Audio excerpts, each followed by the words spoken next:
এই সরকারের উপদেষ্টা পরিষদের মধ্যে এমনও কিছু ব্যক্তি আছে যারা ইসলামের নামে লালনবাদকে প্রতিষ্ঠা করতে চায়। আমরা ইসলামের নামে নদিয়ার ইসলাম, লালনবাদের ইসলাম বলে পৃথিবীতে কিছু নাই। ইসলাম একমাত্র আল্লাহর, আল্লাহর রাসূলের। অতএব এই সমস্ত উপদেষ্টাদের সতর্ক করে দেন যেন তারা লালনবাদের ইসলাম প্রতিষ্ঠা করার দুঃসাহস না দেখায়। ঠিক তেমনি আরো একটি বিষয় আমাদের কনসার্ন আছে, LGBTQ।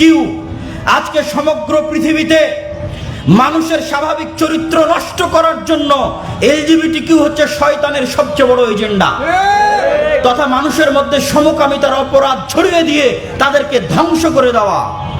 কিন্তু বর্তমান আমেরিকার সরকার স্পষ্টভাবে বলে দিয়েছে লিঙ্গ দুইটাই, পুরুষ লিঙ্গ আর স্ত্রী লিঙ্গ, আর তৃতীয় কোনো লিঙ্গের এখানে সুযোগ নাই।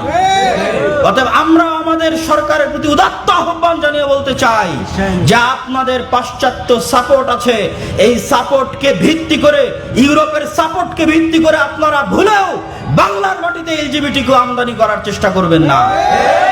বাংলার মাটিতে LGBTQ আমদানি করার চেষ্টা করলে তার ফলাফল ভয়াবহ হবে। সম্মানিত উপস্থিতি, বক্তব্যের শেষে এসে এতটুকুই বলতে চাই, আজকে আমরা দুঃখ ভারাক্রান্ত হৃদয়ে আল্লাহ সুবহানাহু ওয়া তাআলার কাছে আমাদের দোয়া করা উচিত। আমাদের কর্তব্য কি? আমাদের কর্তব্য দুইটা, আমরা আল্লাহর কাছে দোয়া করি আল্লাহ যেন অচিরেই মুসলমানদের সুলতান আন নাসির দান করে। আল্লাহুম্মা আমিন। মুসলমানদের এমন শাসক দাও হে আল্লাহ, যেই শাসক মুসলিম মাজলুমদের পাশে গিয়ে দাঁড়াবে। ওই শাসকের আমাদের দরকার নাই যে মুসলিম মাজলুমদের খোঁজ নেয় না।